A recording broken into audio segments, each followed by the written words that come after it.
It's your girl, Ella Shawn, Southern erotic author of the Broken Soul series, host and unlicensed therapist of the Black Writer Therapy Podcast, a show dedicated to amplifying the voices, stories, and experiences of Black women writers with the audacity to thrive in an industry that hasn't always been so welcoming. Join me as I welcome a new writer friend every Thursday at 7:30 a.m. for candid conversations about writing, publishing, and finding harmony in their writing lives.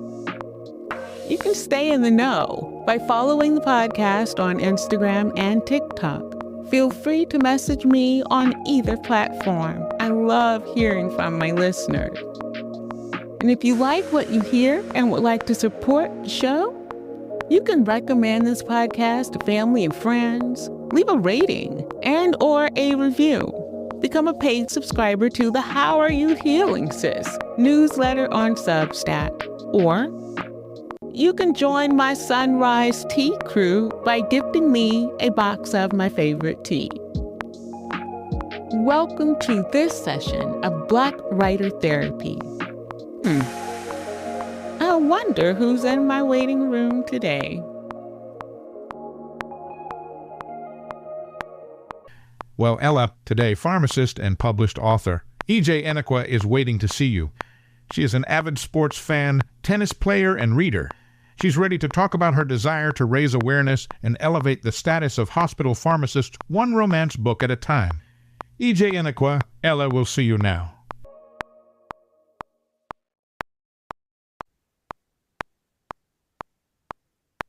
Hello, EeJay. How are you? Hi, Ella. I am good. I'm excited that you said yes. I remember I sent out the little, hey, would you like to be on the podcast? And I think you were like, oh, what's going to fit in my schedule? And what is it about? And I was like, oh God, she's not going to do it. But I love your TikToks. Like they're so like authentic. They're just you. And I love that. Author's note. Okay, go. 16. They are probably like, what? She got married at 16? She had a kid at 16? What'd she do at 16? Started college at 16. I finished high school at 15 in Nigeria. It's typical to finish around 16, 17, or 15. Classmates are within that range. I was one of the younger ones, but I wasn't even the youngest in my year. How does that work? Fluidity. I feel like in America, it's more structured. You have K through 12, and you don't start first grade till 6 or so. In most states, it's designed for you to finish high school between 17 and 18, or 18 going on 19, depending on what time of the year you're born. But in Nigeria, you start school. So you just started at what age? I was born here, right? I was born in Tennessee. We moved back when I was 4, and I went to a class called nursery school. I guess it's pre-K. Here. Okay. I was in pre-K in Nigeria. When you finish that year, you go straight to first grade. I started first grade at 4 going on 5. Oh, so you're one of 3 girls? I'm one of 5 children, 4 girls. My brother is the youngest. I'm the third child. Do you have middle child syndrome? I have a TikTok on that. Middle child syndrome is a real thing. I epitomize that. Looking back at my childhood, I'm like, oh, okay, yeah, that was... I would say my people-pleasing tendencies comes from being a middle child. Yes. And then I tried to break away from that when I got older. I went to more of the opposite end of that spectrum to where I'm like, okay, no one gets any like people-pleasing from me at this point. And now I'm back to a happy medium. I love that. And I think that's a cycle people have to go through. But there is something about that middle child. I'm the baby of 3. So I have no idea what it's like to be in the middle. I have 2 older brothers. You're the only girl and youngest. You already know. Imagine being the 3rd girl, because my brother is the 5th child, the only boy of 5. And he came 10 years after my younger sister. I'm the 3rd of 4 girls. In a Nigerian household, they always want their son. So you have the first girl, okay, we're happy. Second girl, it's not a boy, but we're happy. 3rd girl, no, where's our boy? So I'm the 3rd girl. I'm sure my parents were happy to have children, whatever. The 3rd girl, I feel like you're not special. And then you now have a 4th sister, and she's the last born. There's nothing special about a 3rd child. out of four. Growing up, me and my second sister had middle child syndrome. We were not the oldest, not the youngest, just two shy, quiet girls. We Oh, were, we wow. were quiet kids, reserved. That makes so much sense. Wow, I can't wait to get to the section of intentional writing. I love that. Thank you for sharing all of that. So you are a diehard sports fan. I am. We didn't have brothers. We didn't play video games. We didn't like sports growing up. I would say we're girls. We were playing with dolls, right? We wrote a lot. So my sisters and I used to write as kids, and we would read each other's books. And we read so much. We're crazy readers. I would say me and my middle sister were the two writers and the two biggest readers, but we all read. Like our parents would punish us by taking away our books. That was the punishment. Because what else can you do to kids who we're not bad? Yeah. We may do a thing here and there. One day I was watching soccer. I was watching the World Cup in 2002. I sat in front of the TV before church. I really liked this. I sat because the guys were cute. Yeah, but then I started enjoying the game. I started watching basketball, then tennis, the only sport I played, and then American football. By that time, I'd moved to America. So by the time I turned 16, moved to America, I spent a couple of years, learned the sports better. Sports are really great. I feel like sports are a microcosm of life. If you like TV and claim you don't like sports, give it a chance. Pick a sport, watch a sport, and you like it. I don't believe people who tell me they don't like sports. Just give a sport a chance. Love that you said sports. I was like, why is she loving this so much? Because I'm telling you, I can see you as a tennis player. Oh, cool. Yeah. Every week. I try to play every week. Really? Yeah. Look, if something is hurtling towards my face, I am like always, my husband likes to throw, oh, toss me or give me this thing. And if it's not something pointy or sharp, he'll toss it and I'm batting it away. So you don't even catch it, you bat. Yeah. Because I don't like stuff coming. I think that I would be good with either tennis or pickleball. I've never played. It's kind of cultish to me, and I'm afraid I would get sucked into this pickleball cult. Yeah. I can see that. It came out of nowhere. I was like, where did this sport come from? Everyone's pretending like it's been around since the 70s, which it has, but no one was playing this. And then they tried to turn my tennis courts into, I go and play tennis at these courts and people are drawing pickleball lines. What is this sport? They turned the tennis courts at the YMCA. I used to live in like the suburbs and an overly planned neighborhood. That's all I'm going to say. Oh, we had a YMCA in the middle. I'm glad we left. The suburbs kill your humanity and creativity. I heard something about Jamie Foxx recovering by playing pickleball. I looked over at the YMCA tennis courts because I used to go there to practice my roller skating skills. Cool. And then I'm like, now we are a sanctioned pickleball association every day, every night, like 9 o'clock at night. People are out there in weird shorts and long socks playing pickleball. And I've never played it, but I don't know if I will because I just don't know. I'm not the only one who thinks it's weird out of nowhere within a week. Like the last 2 years, this pandemic. Yeah. It's crazy. Enough of pickleball. I love that you said sports is like a microcosm of life. It plays out in that fashion. And it doesn't matter what sport you're looking at. There is this kind of back and forth. And then you have all the contentions of life. I'm not a sports fan, but I've become a sports aficionado because my man only speaks in sports metaphors. We've been together since high school. And so 30. What sport does he watch? Just all of them? Like my husband watches every sport you can think of and ones you don't know exist. Okay. Log rolling. Yes. The lumberjack sports, fishing. He watches? Yes. I only watch 4 sports, so he has me beaten. He has everyone beaten. But he is a runner, so his main thing is track and running. He's a distance runner. Yes. But yeah, his knowledge has become my knowledge. Go Gunners. Go Gunners. Who is that? Gunners is the nickname for our soccer club, football club. It's an English team called Arsenal. I think that's where the nickname came from. That's probably my favorite team. I will never leave Arsenal. I'm a big Tom Brady fan, but when he left the Patriots, I left the Patriots. I don't support American teams per se. No matter who leaves, who comes and goes, I'll always support that team. The Arsenals are your Dallas Cowboys. Yes. Because It's I just don't care how bad they're doing. one team, one Arsenal. Yeah. Oh, the Arsenal. Arsenal. Oh my gosh. Don't do that to my team. Get it right, Arsenal. This is a British soccer or football team. Yes? Missed that. This is a British football team. From England. They're in London. I've heard about this team. I've read about them in books because I love a good sports romance. I could. I wrote one.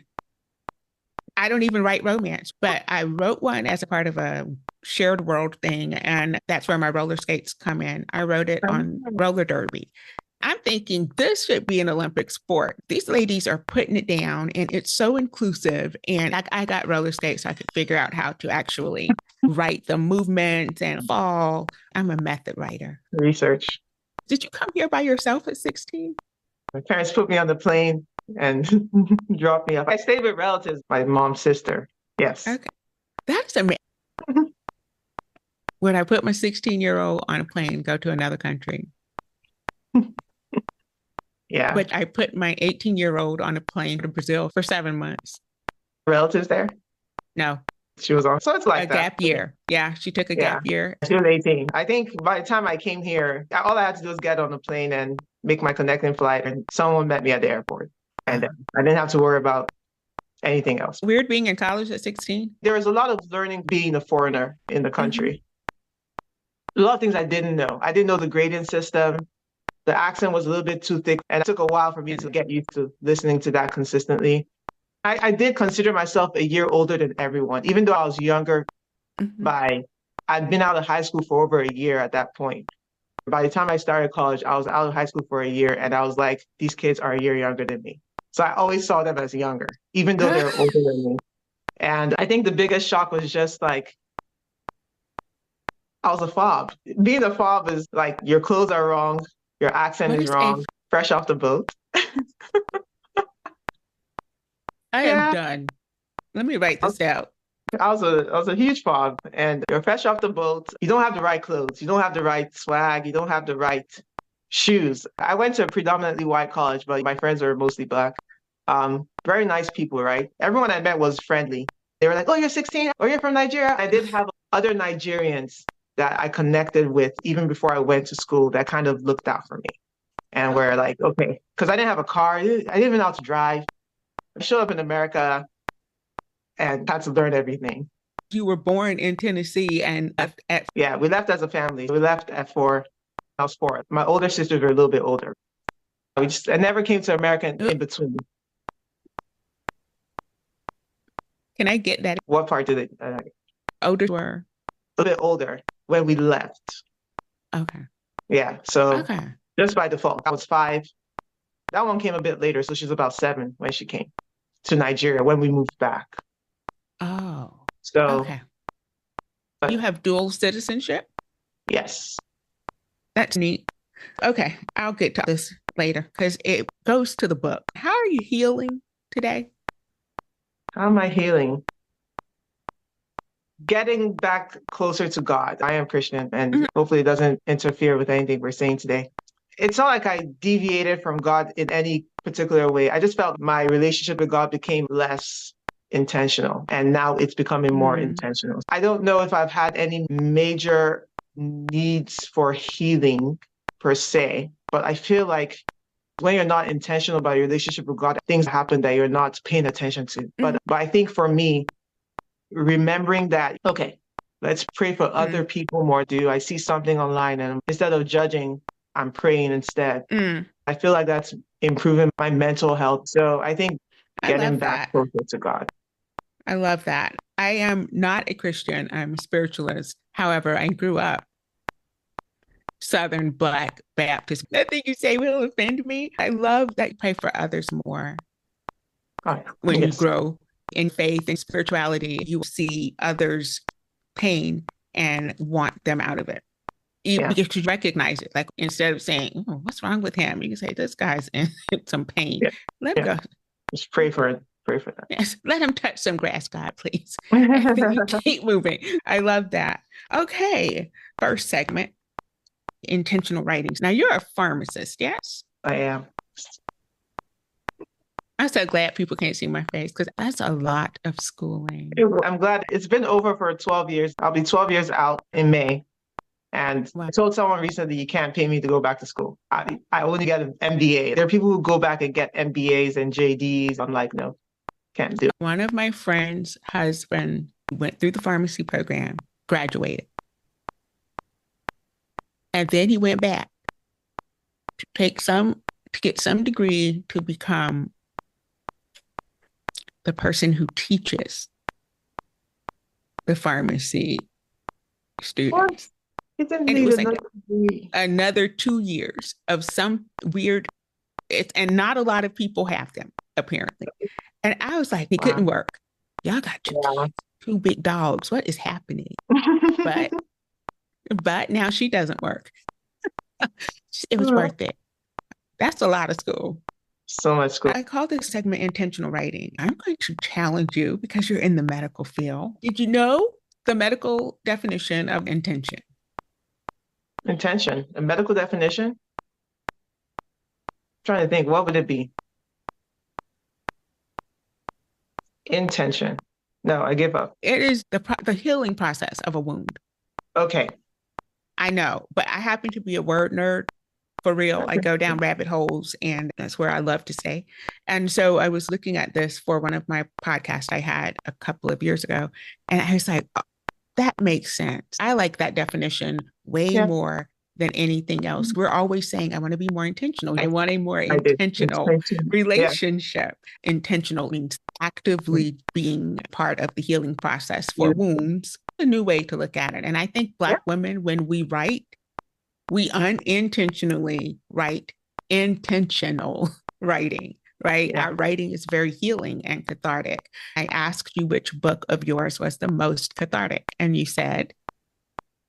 I said my first book, The Way You Look at Me. I was writing in response to myself. Now, the characters I write are different. I have 3 books. I have them all here. Oh, yeah. So this was the hardest one for me to write. Hold it up. I can use this as a soundbite. Talk about it. This is The Way You Look at Me is my first book in my series. It was the hardest to write because it was the first time I sat down. I was like 9 when I started writing. I want to publish this book. I have an idea that I think will be a hit. I struggled writing it. I struggled because I'm a pharmacist. I do all these things at work. I put out fires, but no one recognizes it because we're in the basement of the hospital. You don't really see us. You just expect to get your drugs. The doctor expects us to give the drugs to the patient and expects there to be no problems.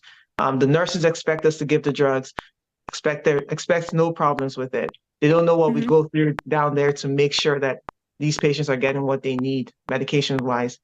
And if they don't get these meds, what happens? There are a lot of things that the hospital can stop if the meds don't get given. And if we don't have it. Sometimes we just go above and beyond to make sure these patients are getting what they need. And so I was like, wait, EeJay, we're superheroes. And I was like, I'm going to write this book about how pharmacists are the main characters. And again, I watch Grey's Anatomy. I love the show because I work in the hospital. I've worked there for all my career. And I watch a TV show like Grey's Anatomy or any other medical TV drama. You can't point to a pharmacist in those dramas. They may have a pharmacist in the background. You can't run a hospital without a pharmacy. We're not in the spotlight in media or literature. It's up to me to put this book out. That was the mindset behind me writing this book. And I was like, so when I start writing, it's so tough because guess what? Pharmacists are not that interesting. I was like, but wait, the challenge is to make us interesting people. Like, how do I make this story an interesting story that people want to read, even if they're not pharmacists, even if they're not in the medical field? So that was the challenge. It's not easy to do it. But the fact that I was able to do it and the feedback I received afterwards, after my first draft, I know I talked about my older sister. She's also a writer. She writes Christian fiction, romance. She's also self-published a few books. She read my book because we always read each other's books. I write a book. She's the first person who reads it. And she tells me what she thinks. And she was, EeJay, this book is not coherent. I spent how many months writing a book, and she was like, it's not coherent. So I went back again. My first book didn't really, I don't have an MFA or a creative writing degree. All I knew is that I like to tell stories. That's the one thing people could tell me, EeJay, you're a good storyteller. So I went back and I rewrote everything. I started listening to audiobooks. I think that helped me a little bit to make sure that when I write, I sound the way I want my readers to understand me. That's what audiobooks have helped me do. And I picked one storyline, one issue, and ran with it. Before that, the book had so many issues. Like each chapter had a different issue. I was like, no, EeJay, it's a story. Pick one issue, draw it out, get a climax, get an ending. Publishing it, I just did it. I set out to do it and I got good feedback. That's why I think it's the most cathartic book for me. I adore the backstory. I adore that you and your sister are still reading each other's books. Oh, yeah. My sister's reading my books. You guys are close? I think it depends. Some siblings are closer, but we're always in touch. We're in a group chat and we talk all the time. At different points, we've been close to different people. And it just depends on what we need each other for in that moment. We're pretty close, four sisters. And we're close to our brother. Our brother is much younger, 13 years younger than me. So we're close to him in a different way. So he's more of a young man. Yeah. We're four girls. And we have a brother over there. I'm glad we stopped at 3. The girls, watching them grow up was weird because I only had 2 brothers. I didn't realize sisters were vicious. At certain points. I can see that. Normal? Yeah.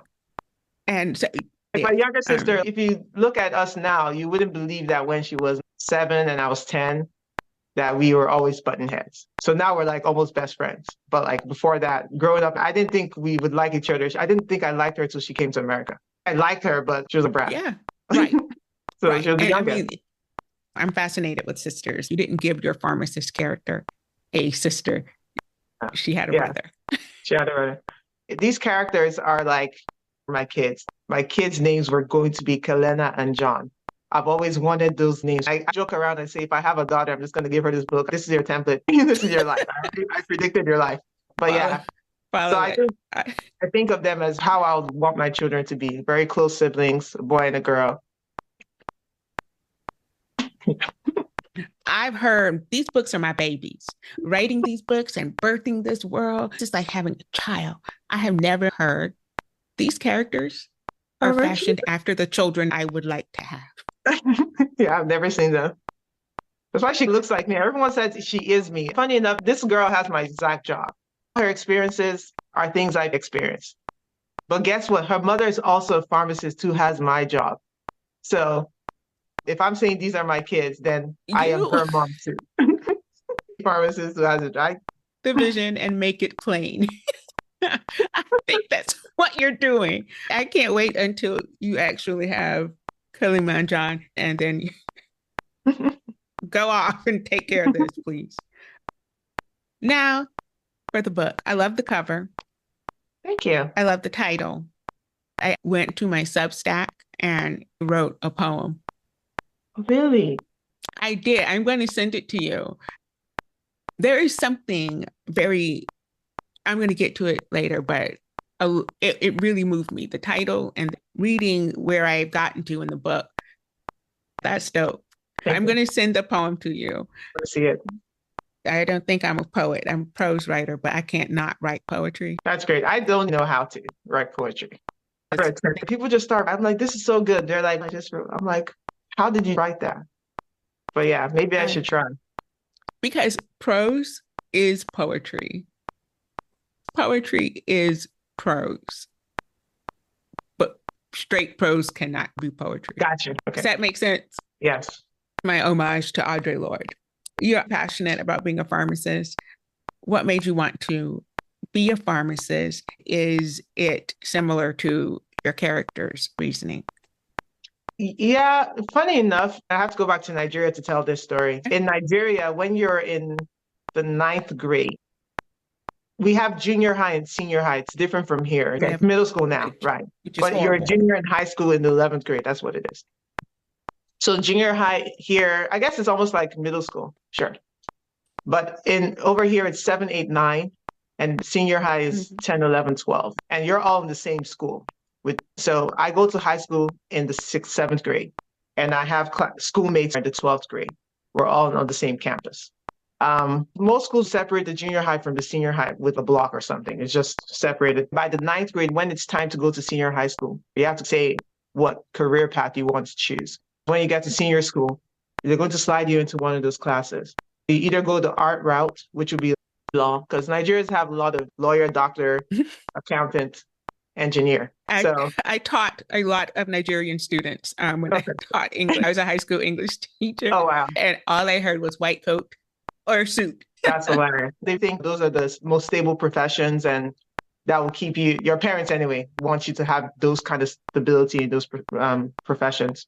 So either way, I went to science class, and science class meant a science profession. So medical doctor, engineer, or a pharmacist. I said pharmacist. I just studied one day. I was like, yeah, I should be a pharmacist. And my mom, I think it clicked in her head that, okay, EeJay wants to be a pharmacist. But by senior high school, I changed to economics because I like my econ class. I was like, I want to study economics now. And it's simple and it's versatile. But when I finished high school and I was coming to America, my mom was like, okay, what did you say you wanted to study? I was like, economics. And she goes, nah, did you say pharmacy one time 3 years ago? I was like, sure, that's not what it is now. And she goes, nah, I think you should study pharmacy. So we're sending you abroad. Don't get a degree that's not going to be useful. Go study pharmacy. So I didn't join the profession because I just wanted to help people and wanted to be a good steward. I didn't even know what a pharmacist did in America. And my mom said, study pharmacy, it would be a good job. I'm going to study pharmacy. And I go to college. I was put on a plane and sent here. My relatives in America had a healthcare type business. It's called a group home business. One of my aunts studied social work. The other one was a nurse. None of them were pharmacists to tell me what path to take. I applied to a school. I went to Middle Tennessee State. And you can't study pharmacy at Middle Tennessee State. I thought I could just go to school and study pharmacy. I didn't know I had to get a first degree and a second. I was like, how long do I have to be in school? So I didn't know it was an 8-year ordeal. I didn't know I could cut it to 6 years if I took core classes. There are a lot of things I didn't know until I got into it. I just got into school because my grades were fine. But as far as what was I studying, didn't really know how to get there until I got in. The pharmacy thing was just me obeying my mom. When I got to pharmacy school, I applied. I got in, stayed in Tennessee, and that was my first exposure to the profession. I never worked in a pharmacy before school, and that's what our school liked. They wanted everyone to go clinical, which is what I ended up doing. I am clinical pharmacist, working in the hospital, working closely with doctors, making sure patients are getting the right drug in a safe way. When I walked into school the first time, I was like, okay, 4 years after this, I'm out. But then they were like, you have to do a residency. If you want to go clinical, you have to consider a residency. I was like, why? Why do I have to do more programs? I ended up doing a residency, and that's what let me get this job I have currently. Like, I can't imagine doing another profession. My parents think I should become a medical doctor. They don't have a medical doctor in the family. They think that because of the way I have worked in the hospital and how much I know as a pharmacist, I could easily do it. But that's not my desire. It never has been. If they were honest, they know too that never wanted to. I was never the doctor of the family. I can't imagine doing another job. I like being the one who knows about drugs and how to treat people with medication. It's been a useful profession and it's been rewarding. Where I work has been rewarding for me. Yeah. And that is expressed in this book, for sure. Yes. And that's why I was like, gosh, you're so passionate about it. the origin story of the pharmacist. It's just okay. But I think it speaks to your culture because you are Nigerian and your mother said you're going to be a pharmacist and you said, okay. Yeah. My younger sister, she's a lawyer. My parents come to America and let her study economics. So my younger sister has an economics degree. Oh. And they're like, we don't know what she'll do because I don't think they really trusted her to be serious with school. But she gets an econ degree and she's okay, I'll go to law school. And then they're happy now. But I'm like, you guys let her get an econ degree. You did not let me do that. It's the babies because I know I let my baby get away with. I'm older. The parents are older. And they're just like, I'm tired of fighting. I'm tired. Let's let some trickle down to the younger one. Yeah. Cross her fingers. I think they did cross their fingers with her, but she's doing the best out of all of us. So it worked out. She did get your degree. Yeah. Are you a unicorn in the field? And is Kalima a unicorn in the field being a Black woman? So in my field, there are a lot of Black pharmacists. In my position, maybe it's less. I would say it was odd for me to get my job.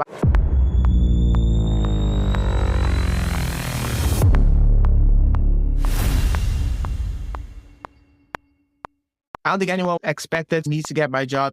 Black, female, and young. I started at 25, and I just finished my program, and that it's like a leadership position at 25.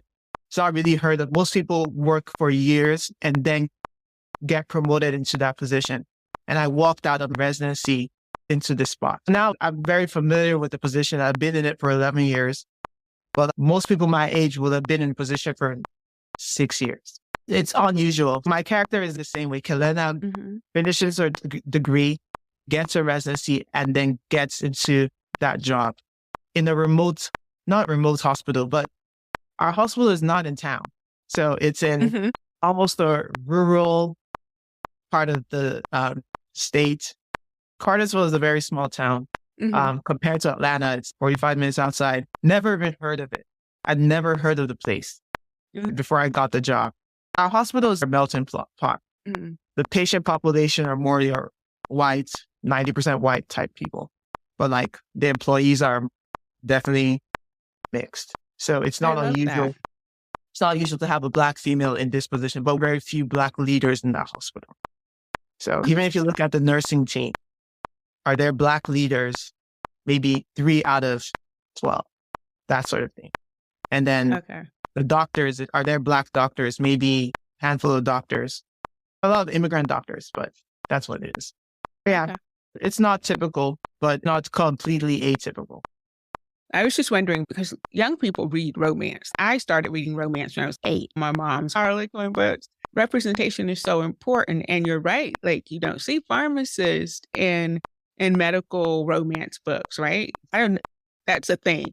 And so for you to put not only a pharmacist as the heroine, but a young Black pharmacist and like I'm the head Negro in charge here, right?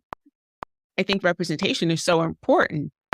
Yeah. But a teenage girl may pick your book up and go, everybody likes to be pharmacist and a woman.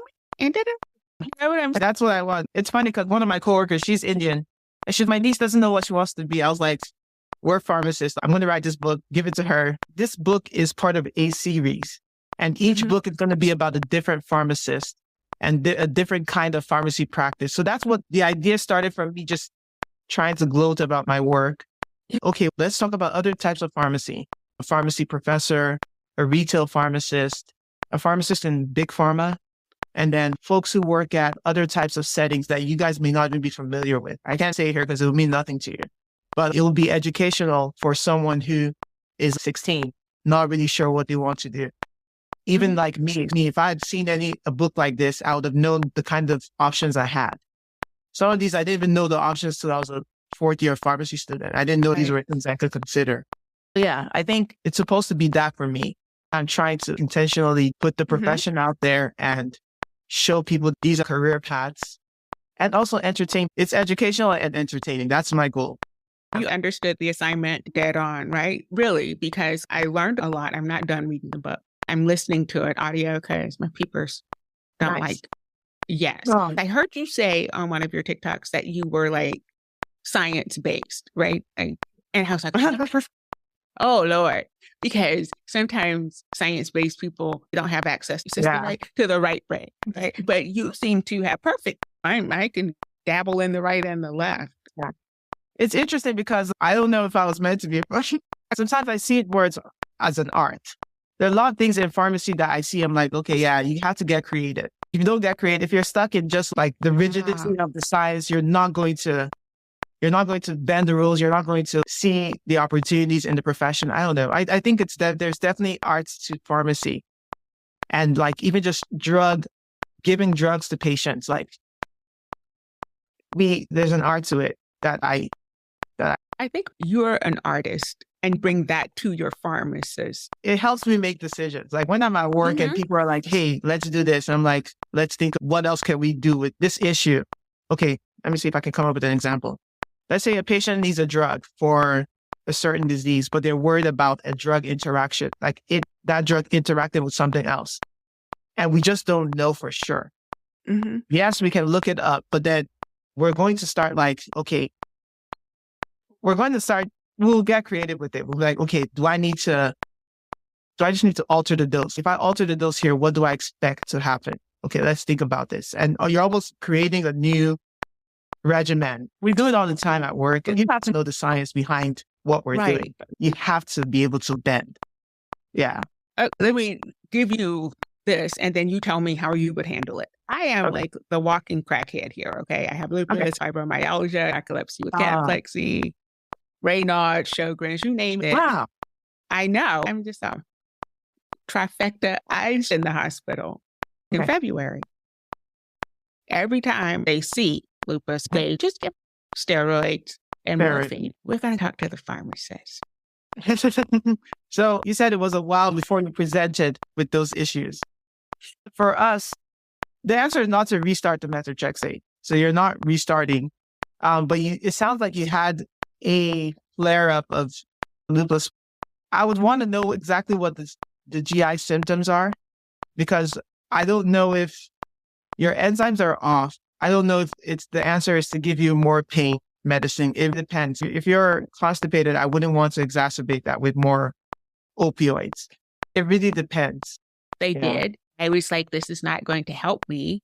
I don't take opioids for pain. In the hospital. But then if you think, I hate to go back to my book, but depending on the location of where your hospital is and the population that comes there, there's a way that the doctors they're working. So they're going to be attuned to, okay, she's in pain, let's drop opioids there.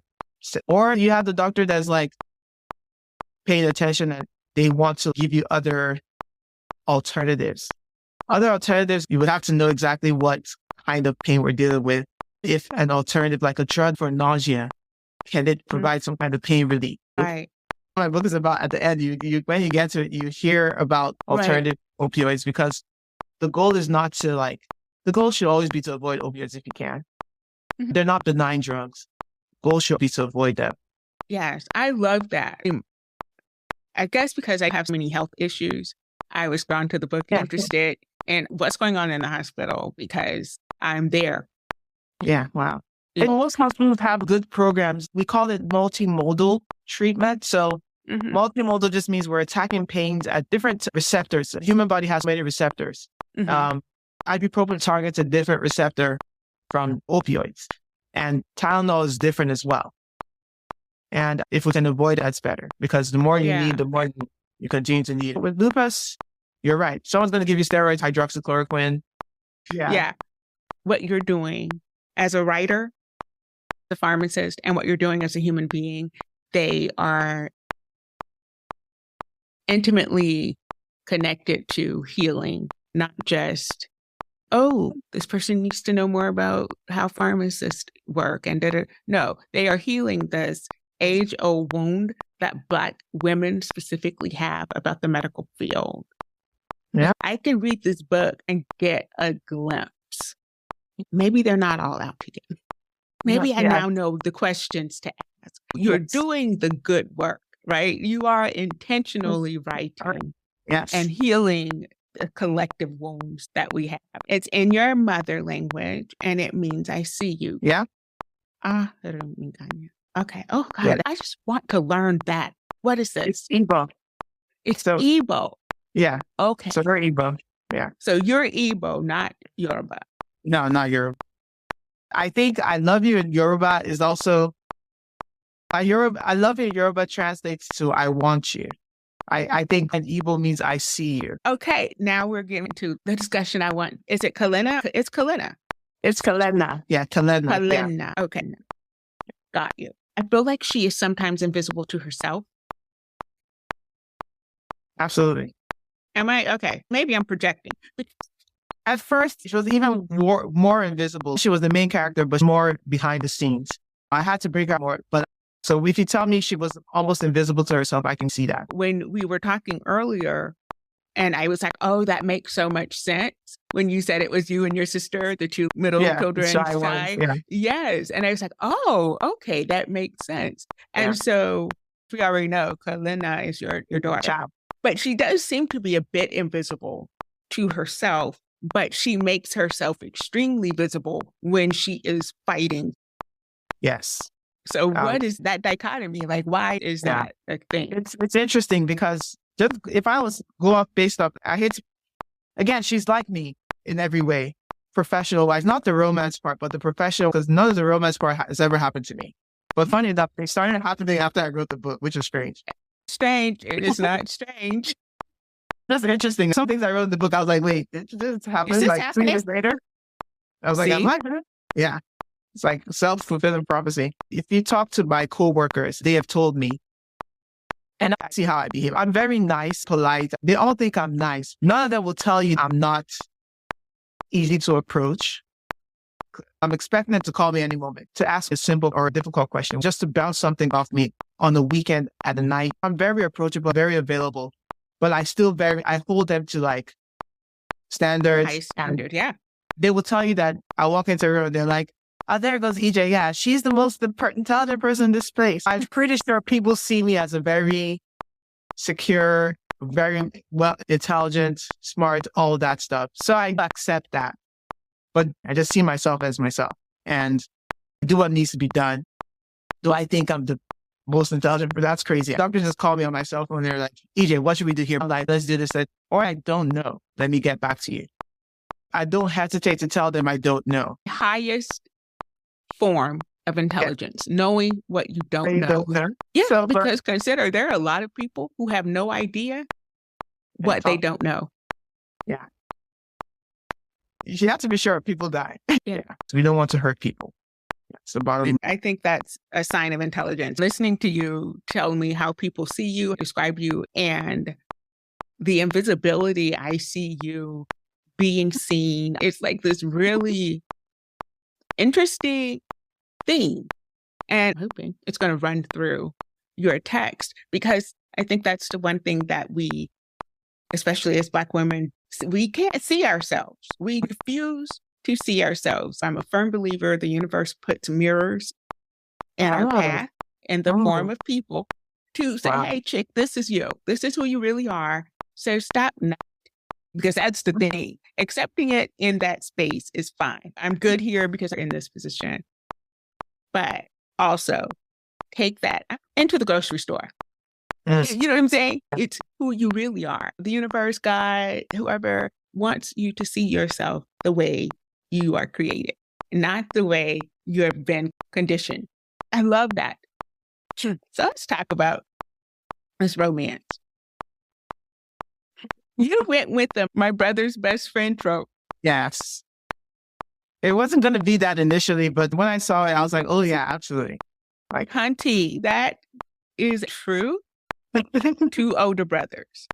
One is 4 years older. One is 8 years older than me. I've had major crushes on both of my brother's friends. Major crushes. I never got with any of them, though. That never happened because my brothers are violent. They killed them. So they knew. But I did get one look from one, and I was, oh, wow. You have to be like, most guys aren't serious at a certain age to handle being in a relationship with their friend's sister. You have to be like a 30-something to be serious about it, to where you know that I'm not going to mess things up, because if I mess things up, I've ruined my friendship. Yeah. Right. I don't think it's easy. And that's the scary part, right? How was writing this? It was slow, right? So slow. Yeah, it was slow. Yeah. I did have to take it slow. If I had an older brother, when me and my sisters were younger, we're like, why don't we have an older brother? What? Like, we wanted that. Did you feel protected by your older brothers? Were they protective? Yes, they still are. And I'm almost 50. We wanted that close sibling dynamic with a brother. We didn't have that, obviously.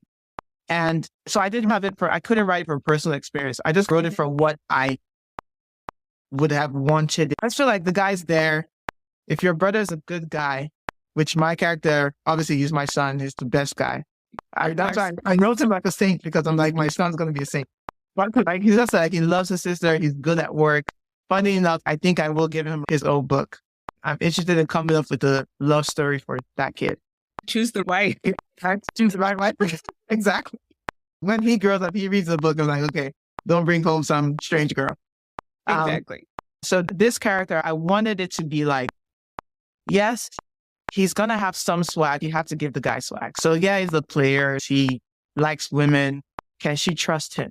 Is he kind towards her? This happened. She knows what happened. Right. Nurses are reading the book. Nurse managers are reading the books. My CFO, the first time I wrote the book, he sent an email to the whole hospital. EeJay wrote a book, support. That's how that works. I'm saying the character is not in the hospital because that would not have worked. I did not have any interaction with the doctor in the ER. And people were actually looking for him to like, EeJay, where's that doctor? Look, Which one was it? been that chick. Okay. Find him. And now make someone that this just wants to happen. find a doctor for me. So now I'm not- everybody's looking for the doctor. No, So- those crushes never end. I Never. still blush every time I see my two crushes because they're my brother's best friend. They never Yeah. go The crush is away. the crush. The way you look at me, like she never saw the way he.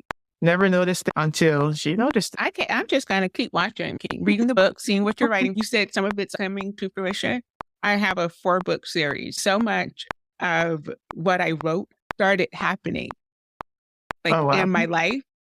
I had to journal about it and sit down and do some serious meditating because I'm like, wait, what is happening? What's happening? But That's why I I need to mean, like journal too. I definitely believe in journaling, and I'm just not consistent. But when you write in a journal, it's very I told my husband, I think as I write, I'm putting so much of my energy, myself, and my intention into these words. I'm writing about relationships, conditions. I really feel like words have power. You can manifest stuff. A good chunk of it just started happening, and it was so Wow. weird. Be We'll see. careful. What's the most difficult scene you've ever written? it had to be in this book. And I think that's what that part of my book where I wrote that issue with the death of an employee, the way it happened, and my character learning in that moment. It was hard to write because one, like I said, if it happened, it would be catastrophe. And then two, it was almost like a reminder to myself to say, hey, EeJay, don't get desensitized by what you're seeing. Make sure that you're always trying to make these connections to the patients, look at the patients, and know that you're there to help them. So it's whatever way. And my way is, it seems minute, but it's still a way. And also, it also tied into the pharmacist not being seen in the hospital. The fact that no one really sees pharmacy in the hospital setting because they just don't. And then if you get to that section of the book afterwards, you start to see me share some of just a little bit. I shared some times where my character went above and beyond to make herself visible to patients. Mm-hmm. Those are things I did in real life. I would walk into a patient's room, which I don't have to talk to patients. I can work for a whole year without talking to any patient in the hospital because that's not part of I'm not a front patient-facing job in the hospital. Now, at Walgreens, sure, talk to patients every day. As a hospital pharmacist, you don't have to. Sometimes it's important to let them see you. And the pharmacist is watching, making sure we're not overdosing you or underdosing you. We're making sure you're getting the right drug for the right condition. We're doing our best. We're a small department, but doing our best to show you. That part of the book was where I was confronted with making sure I could portray that to my readers. Wow. You said a mouthful. Yeah. Yes, ma'am. You said a mouthful. We're not going to be perfect, but if we remember to keep that in mind, it makes for a better professional. Yeah. I love that. That's platform worthy stuff. We're going to transition into the audacity of Black women writers. And we don't spend a lot of time here because I am not giving the publishing industry a lot of time on my podcast. You are self-published. One of your major concerns on the intake form, you said that it may not be a large enough audience for what I write. Have you been proven wrong? Has that concern been allayed? I still don't think I've reached the maximum capacity of folks that would enjoy my book. after I put it out there and the kinds of people who are reading and enjoying the book, I really believe that if I just get, it needs to be a numbers game. I need to hit a broader group of people, keep reaching people. The diversity of what I've seen so far, if that multiplies, it would work out. The audience of the book can be broad. You don't have to be inclined to the sciences. You don't have to like fiction. You can enjoy it. Because there are people who just read the book because they're like, EeJay wrote, I'm going to read it. There are folks I don't know who read and enjoyed it. So now I know that, yeah, folks who don't read this kind of book can enjoy it. And people who do read books could. I just need to multiply the folks who are reading. 27%. Any guesses what that number means? Is it the number of people in the US that listen to podcasts? Actually, that number is 24%. Well, in 2017, that number has increased exponentially up to 64% in March of 2023. Podcasting continues to be on the rise. It is the place to be. Only 27% of podcasts are hosted by women. Only 27%. Are you as shocked as I was? Just think of all the voices we are missing. Is your voice one of those? Is there a topic you keep thinking about? A message you know needs to be shared? Guests you know you want to interview? Or maybe you're an entrepreneur and you know that you want to help others get to know you better and know what you do. Podcasting is the way to do it. This is why I founded Authentic Connections Network. A podcast network that's so much more than you'd imagine. We take the tech and stress out of podcasting. We give you the power of a network, the power of community, of education around podcasting, of coaching, individualized supports, and all the other incredible women breaking through and changing the landscape of podcasting. Isn't it time you realize your dream? We believe strongly in our creators. We believe in Ella Shawn and in Black Writers Therapy. There are conversations that need to happen, stories that need to be told. Authentic Connection Network is the place for them. Follow us on Instagram at 37by27. Comment the word amplify on any of our posts or DM it if that feels better to you. I want to learn more about you and your goals and how maybe you could be part of Authentic Connections.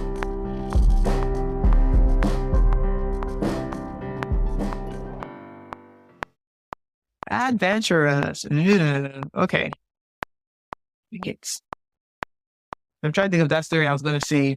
I forgot what it was. Okay, no, that won't qualify for this. So, I don't know if I'm the most adventurous person. It depends on what you call it. Because when I think adventurous, I think outdoorsy, and I think of ventured out. But I don't think that's the only way to be adventurous. I think even writing is being adventurous, right? For someone like me who's pharmacist. Let's go physical.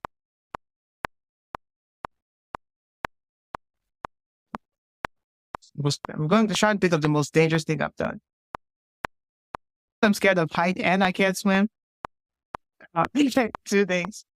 I went parasailing in Aruba with my friends. We went on a trip to Aruba and parasailing was fun.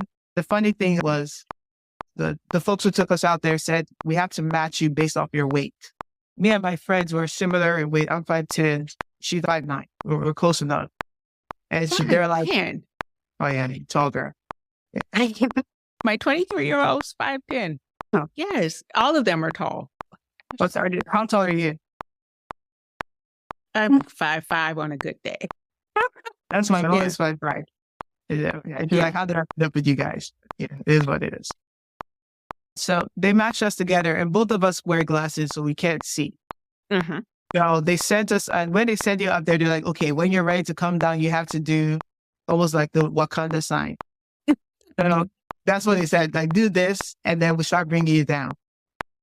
Oh, no, they will do this, and then we respond. And once we respond, then they start bringing us down. But they set us up there all the way back, and we couldn't see.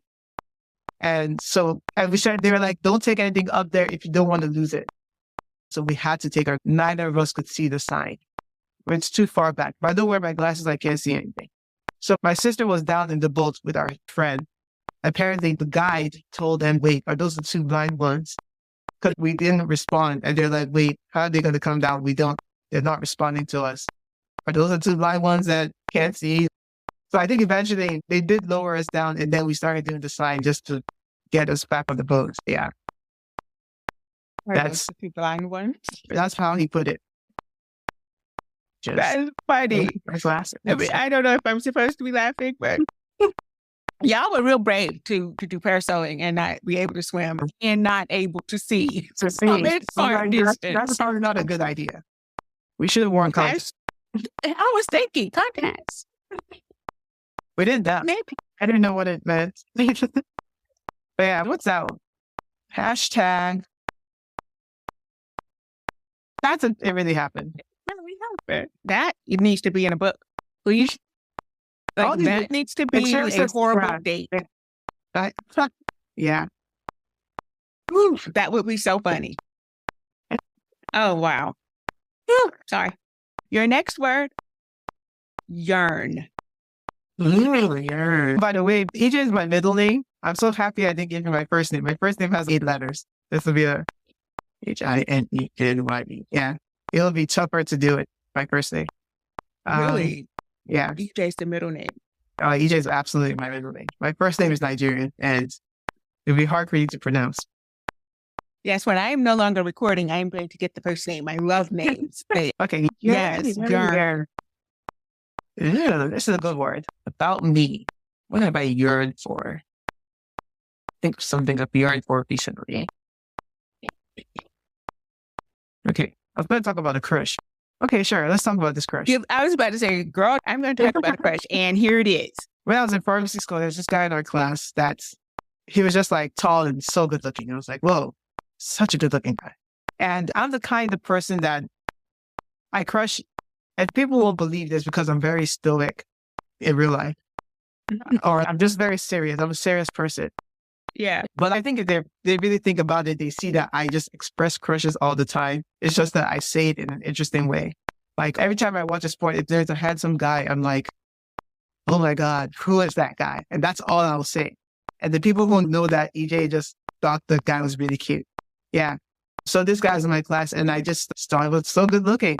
And I only told a handful of people. When we're studying, we're in study rooms at school. So me and my friend are studying and then he walks by. I didn't even see him, but my friend is one of the people I've told I had a crush on. And she goes and tells him. She leaves the room and says, that girl has a crush on you.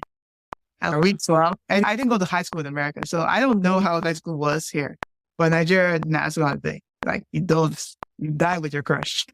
But I think pharmacy school is as close to an American high school experience as I would have experienced. Because college was not that way. College, we're not in the same class. But in pharmacy school, we're mostly the same.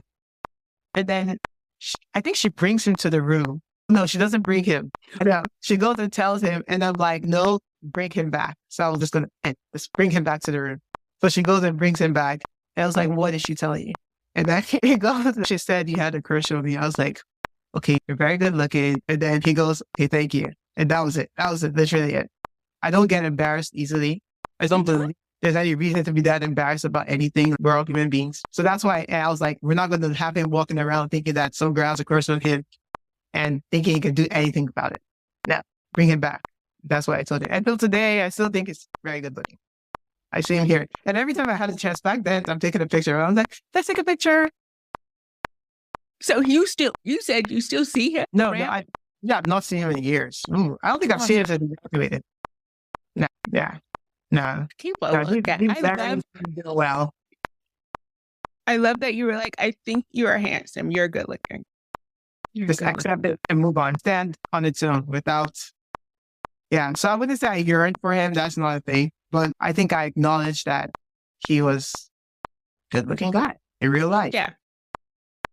Cool beans. Hashtag. The nerve of my friend to do that. Yes. Empowered.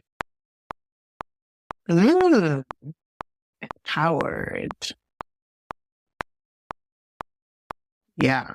Writer life. I feel just in general, putting out that first book made me feel like I can continue and keep going with it and not stop. Feedback is just so important. Feedback makes you confident that you can have self-belief all you want, but if no one believes in you, then it dies sometimes. imposter syndrome sets in. Yes. When you're not getting that, oh, yeah, girl, you got this. You just need one or two. Yeah. Yeah. It's empowering getting that feedback. It does help. I know as a writer, it helps a lot. And hashtag. That's writer. Writer's life. Noble. Noble. I like to think I'm a noble person, but I want to think of something that was someone that expressed that sentiment towards me. That's what I want to think. Okay, I think I have a good story here. One time, my friend and I were leaving school. I went to school in Memphis, Tennessee. She dropped me off at home in Middle Tennessee, which would be around Franklin, Tennessee, Nashville, around that area. Mm-hmm. On the way back, I was telling her, what would you do if something happened to your car? She goes, I'll just call 611, which is like a Tennessee highway line. And something did happen to her car. And we had to pull over. She didn't call any of those people she said she would call. I was like, damn. So I have to start calling. So I call, and I hate to say we're Nigerian, but Nigerians are interesting. We have a mechanic. Not that he's my personal mechanic. It's just a mechanic that we know helps us with cars, right? So I called him and he's okay. Come out of the car, stand in front of the hood, pop the hood and stand in front of it. So we do that. And he says, okay, just stand there and wait for someone. Someone will pull over and help you. And we're in Nowheresville, Tennessee is such a, like, going from Memphis to Nashville, there's a lot of, there may be sundown towns, I don't know, but there are like a lot of these kinds of towns where Black people are not the safest in these areas. So some man stops and he's in passenger vans, right? But you can't see the insides at the back. All you can see is the driver and there's a white van. And maybe you're expecting TV equipment in the car. This white guy is then not that tall, but he's there. He stops. It was like, and I'm talking. I'm like, oh yeah, we have a car issue. At this point, I've only been in America 5 years, so I think I trust more than my friend was quiet the whole time. She's a Black American, and so the guy was like, I know 2 years ago, 10 miles up the road, there used to be a mechanic up there. I don't know if they're still there, but do you guys want to hop in my car and we'll go see? I was like, do we have to do so? I get in the van. My friend gets in the van. We put our stuff in there. He takes us 10 miles down the road. Out of the front seat, I'm talking just to keep him engaged, just in case something crazy goes down. He very nobly drops us off at the place. And sure enough, there was a gas station with a mechanic there. They go to our car, fix the car, send us on our way. And we go. Yeah.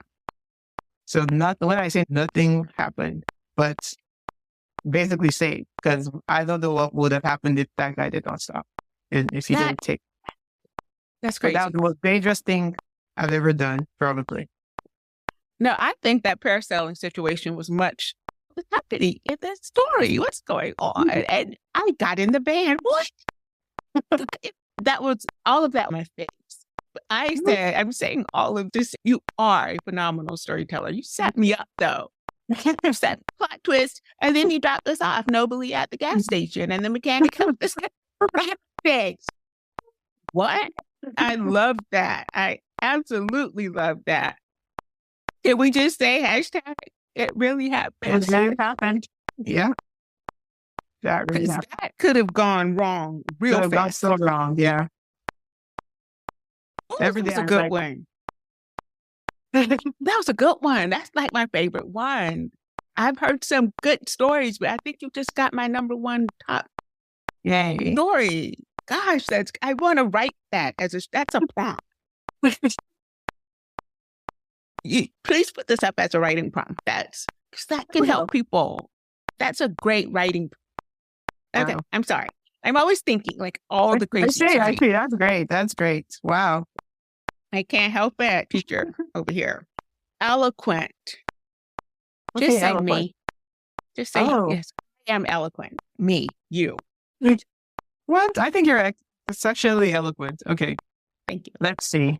I think I am. But every time let's say I have to speak in public, before I do it, I have nerves. And it's funny because I don't consider myself an anxious person, but I can tell that my hands are a little bit shaky. And it's not that I'm nervous to stand in front of people, or if I am, maybe I'm not internalizing it or enough to be aware of it. But I know that My hands are shaking. And then I stand up and I'm fine. Like the second I stand up, I'm good. And every time the feedback has been, oh, you were great. Yes. And I'm just like, okay, at this point, I just know that I'll be fine. But yeah. And as far as I think speaking eloquently or being eloquent, that's a function of a few things. I think for me, it's been upbringing for sure. And the fact that I have an accent, I have to pause and think about when I'm talking to people in America, I have to pause and think about how am I sounding to you? So I talk a little bit slower. Over time, obviously it's gotten better, but I talk a little bit slower than I naturally talk when now that I'm here. And I've been in America for 20 years. So actually I'm 36. So it's been 20 years. Yeah. So it's a little bit faster for me now. But initially I just had to slow down just so that you would understand me. Yeah. And then from there, yeah. Yeah. Be eloquent is fun. I think so. And you know what? I think my girls are all like anxious rid. I don't know why. I think it's like the generation. They're all like riddled with anxiety. And I think it really, like all their friends are. And I'm just like, yo, just relax. Just relax. It's okay. Calm down. But I kept trying to tell them, like, I don't want to do it. I'm nervous. I was like, that's not really nerves. You're just excited. I said, Yes. And your brain can't tell the difference between excitement and nervousness because all the same things, all the same chemical reactions are taking place. Just, you're excited. You're really excited. Breathe through it. They were like, oh, you're excited about it. I know you are. So you just, calm down. You're just really excited. I feel like it. Yeah. That's the lie I tell myself until I'm over. Yeah. So your hashtag for being eloquent was? Let's see. I guess that could just be, oh, no, I don't have a good hashtag for that one. Let's keep it on the writer's line. Sure. Très bien. Oh, KB, kind-hearted. Oh, chat got a little sneaky there. Kind-hearted. Yeah. Okay, kind-hearted. All right, let's see. Okay, I guess I could talk about, sorry, word K, right? Is it two? Can you give me the other letters, other words? Or do you want to do it one? Wise and ambitious. Okay, I'll keep it under the story then. I don't think those will qualify. When I first came to America, I moved in with my mother's younger sister and her husband. And so those are probably two of the most, they're very kind-hearted people. I think they're very kind, not just because they took me in, but just their personality. And they're also, Nigerians they're interested people. Yeah, you're going to be strict. Yeah, you'll be snappy. But at the bottom line, what kind of person are you? So yeah, I think that's what it is. So my aunt, she doesn't, I don't know if anyone would truly call her kind-hearted. But to us, she was definitely like a second mom. Yeah. So in that aspect, she was. And her husband too was obviously not the one who was related to me. Having him as a second dad, he's late now, but having him as a second dad at that time was very crucial. Because he comes to America and the next thing was like, you have to go to school. And we go to school and I'm 16, I told you. So I was going to a state school and they're like, okay, yeah, it's time to go. And they're trying to charge me out of state tuition. And I'm like, okay, that's fine. So all this is going to be student loans and, financial aid, whatever. But my uncle's like, no, we don't have to do that.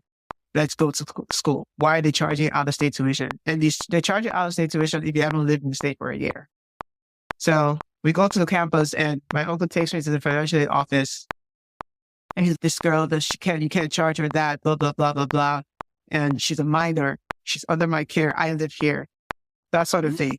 And they're like, that's not how that works. But and I don't know what he said to them because I was literally in the room with them, but he just convinced them. And I think he went out of his way to do that. He didn't have to come with me to campus because they weren't really involved in me applying to school. They just, if I had a problem, I could tell them, but they're like, apply to school, like, you should be able to do it. You're an adult. But I was an adult. I was old enough. And we get there and then that's when he takes over his gap. And while we're at it, what classes is she signing up for?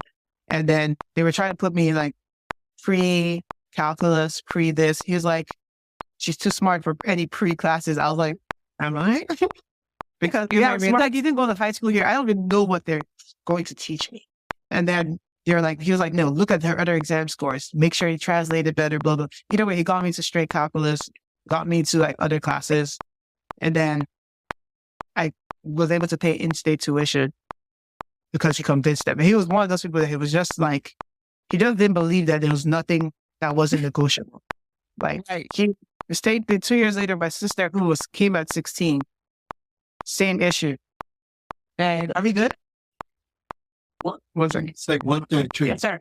I'm at work. Do this box spraying. There we go. But yeah, I think that uncle of mine that was the kind. Now he was surely coming with it. He is a good man. You said he's late. Does that mean he's passed? Yes. Okay. 2 years ago. Oh, okay. I'm glad you had him when you came, and I'm glad your sister had him. Yeah, same thing. He took her to the office. When it happened there, I was just like, just take Uncle Sam, just take her. Because he would just be like in the back seat. He didn't like to, he drove, but like the second we learned to drive, we became the drivers. Yeah, so I was driving everyone around usually. Yeah, I still, like, if my daughters, if I need to go somewhere and I have them take me, because I don't drive very far because of the narcolepsy. And so if I have to go somewhere far, I'll have one of my daughters take me. Right. And I sit in the back seat because I just like feeling chauffeured, and I feel like I deserve it because I chauffeured them. Chauffeured them. Yeah. Everywhere. Your next word is, oh wait, did we do a hashtag? That will be, it really happened. I think I'll keep it on that. Yeah, good. Wise. Wise. Who's wise in my life? That's not me. Okay, I'll keep this one simple. It's my little brother, who I don't see often. I don't see often at all because he lives in Nigeria. I did see him this Christmas. But before that, it was 2018, so it was 5 years. Yeah. And so because he's grown up without us, it's been interesting to see. Like when I went to Nigeria this time, I was like, yeah, I need to see what he's doing. How's he growing up? Because me and my sisters are very, I don't know, we're just ambitious. We're ambitious, but we're not like crazy ambition. We're not going to kill ourselves getting to where we need to get to. But we've always been, we're all smart. We're all educated. We all have 2 degrees, thereabout, that sort of thing. And then I have one that's a PhD, one that's a lawyer. Then there's me, I have an accountant sister. My brother's an engineer. So it's just we were all very school focused. But we didn't know what, with him, it was like, you're so much younger than us. You didn't grow up, you weren't even reading. When he was 10, he was like, I don't like to read. You were like, you don't? Kind of Eneckwa are you? A boy, Eneckwa. Yeah, kind of Eneckwa are you? And so we go back to Nigeria, and then I just started noticing, I think he's grown up to be like a wise young guy. Like he's not moved by, no society, but like peer pressure. Like he's definitely not moved by peer pressure, which I think is huge for boys. Boys are easily moved. If you're not careful, the need to fit in. Not that girls don't get that too. I think girls are a little bit more immune to it. And when boys do it, it's always extreme. If you can avoid crazy, extreme peer pressure, I think you've succeeded as a guy. My brother is 23. So just a lot of things that everything he said was just very, okay, yeah, you're growing up to be a wise young guy. So I think he's the wise one now. And then he's one of us for sure. You can tell. Like he's quiet like me and my other sister. He's an introvert. Oof, crazy introvert. But he's also smart. Like he's quiet but smart. And then he just like calms down before he says, like he'll be quiet for a minute before he speaks. So that's a wise kid. Yeah. I'm like, okay. Yeah. That is sweet. Did you tell him you think he's wise? Not trying to tell him yet. I was actually not trying to tell him yet. Tell him that. I love that. Hashtag? What's this hashtag? I don't know if it really happened. I think maybe it'll put out the writer's life. Maybe. Yeah. It's something that I can use one day. Yeah, definitely. Do you think you put a little bit of him in John? No, because I didn't know that about him. Yeah. No, probably not. I'm trying to think of, I see that I will be using his likeness in some aspect of the book. But because, when I started writing that book, he would have been 17. And I don't see him as an older brother. I see him as a child. So I wouldn't have been able to see him in that role. But yeah. Now, that honestly, like before this Christmas, I wouldn't have said I know much. He just doesn't really talk. So this Christmas, we all spent time with him. Like, we spent intentional time. Like, we took him to the club. And it's the first time he went to a club, which, I mean, at his age, he should have gone to the club, but Nigeria's a little bit different. Nigeria, like, if you don't have, you have to be balling out of control. You have to have a lot of money to keep up a club life. And the young people there don't have that kind of income. Yeah. And he was just a good boy that doesn't party. See, he likes making music and all of that. But no, we're going to the club. Come out. And so he came out with us and it was interesting, but yeah, he experienced that life with us. Oh, cool beans. You guys are like the whole family. I just really like, you guys sound like a great family. Thank you. Yeah, definitely. Your last word is ambitious. Ambitious. I don't like that word. That's a hard, it sounds weird. Yeah. It feels weird in my mouth. I don't know how to explain it. I don't that word. But I mean, let's see. Because I've already talked about, when I think of ambitious, I do think of profession. And I've already talked about that in general. But let me see, is there something I haven't said? Or is there something else about someone else? Let's see. I think, okay, let me get to writing. Let me go back to writing. It's a good way to finish this out. I know I said I wanted to write a series. And yeah, when I started out, I didn't know it would be a series until I wrote the first book and I was like, oh wow, why shouldn't it be a series? But more than this series, I think one thing I want to write about is my parents lived in America, right? They lived here in the 70s, between the 70s and the 90s, early 90s. So like maybe within 15 years, they were all here. Went to college here. My parents met here, met in Tennessee State, and got married and had us. And that's when we moved back. But there was a period of the late 70s, 80s of Nigerians in America that I'm developing an idea in my head and I want to write about it. And it's like these young Nigerian kids that came to America, being Black in America, being Black and being a foreign Black in America. And that's like, what were their stories? My parents have told us a lot of stories about going to school here, how it was, how the interactions were with Americans, right? And I'm sure you've heard that, the Africans and African Americans, So the question is, like, am I even going to be able to find the roots of where that came from if I told that kind of story? Or would I be able to portray that in a book?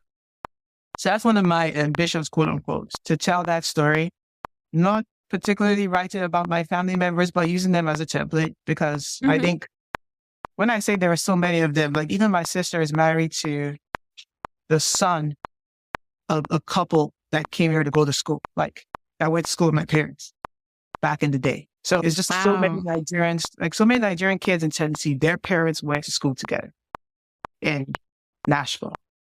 And you would think there's not a big population, but there are several. I was just going to ask you, is there a solid Nigerian community in Tennessee? In Nashville. Yeah, there is a solid one. And there is in Georgia.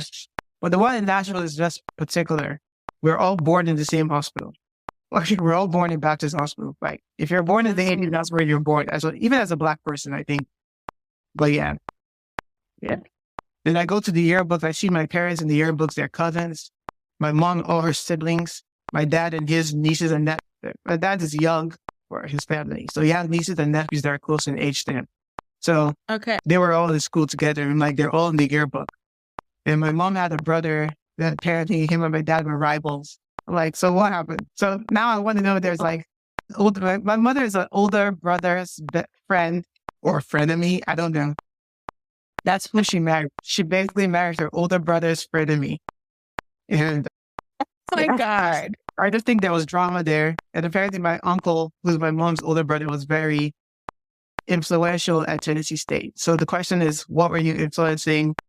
Like, how can I tell that story without causing family drama? So that's going to be the challenge. It's a lot there.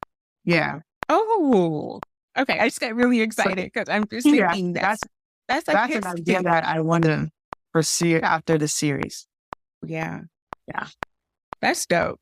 That's dope. Okay, man, this is so fun. I'm so glad you said yes. I'm so glad too. that I got the technology going. So I want to just tell my listeners like how they can get in touch with you, where they can follow you, and what you're working on now, and Yes. whatever you want them to know. So TikTok, I know we're supposed to say TikTok survives. I don't know if TikTok is going down at some point, but yeah, on TikTok, my name is, search my name and you should find me. But my handle is RX Storyteller. That's just RX means prescription. And then on Instagram, again, just by my name, but my handle is EeJay Eneckwa, which is like EeJay. So then my website has everything, www.eejayeneckwa.com. Okay. And then you said the thing I'm working on, my whip currently is my fourth book. It's going to be about a pharmacist, obviously. And she is a professor. She's a professor in the school that all these characters went to when they were in pharmacy school. Okay, this has been fun. Thank you so much, EeJay. I've had a blast, and thank you for donating a signed copy of your book. The way you look at me. Yeah. Yes, for the book box auction. I'm excited to get that going. I usually ask because I'm an unlicensed therapist and you don't go to therapy and not get homework. So I usually give homework. And so here's your homework.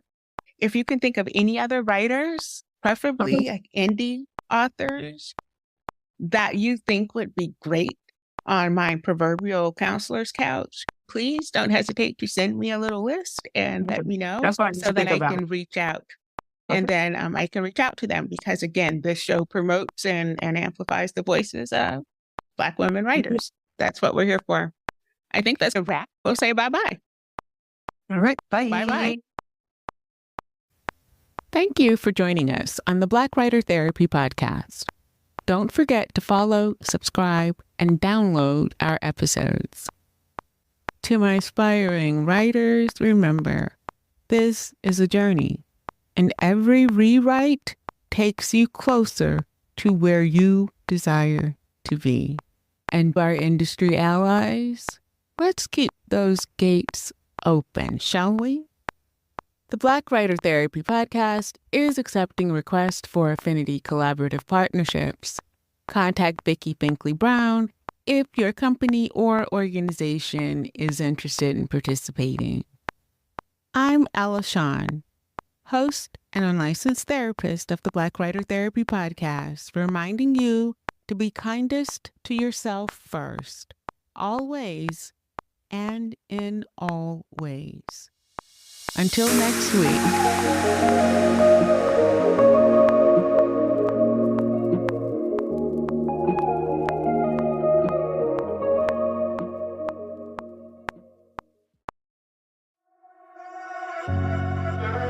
In a world where shadows dance and secrets lurk, comes an unforgettable saga of broken souls, written by Ella Shawn. Get ready to embark on a gripping journey through time, a dark Southern coming-of-age saga that spans over 30 years. Nothing is as it seems. With every turn of the page, secrets unravel, revealing a web of intrigue that will leave you breathless. Breaking is the easy part. Having the courage to look into the mirror of your souls, allowing yourself to be consecrated, to rise harmoniously in alignment with self and the universe, that's the hard part. Join John and Vivian on this unforgettable journey where shattered souls rise, courage is tested, and destinies are forged. The Broken Souls series by Ella Shawn, a gripping 4-book masterpiece that will keep you captivated till the very end.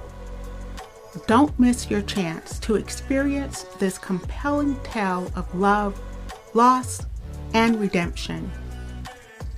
Purchase your copy now and be prepared to have your soul shattered. Because sometimes the darkest paths lead to the brightest light.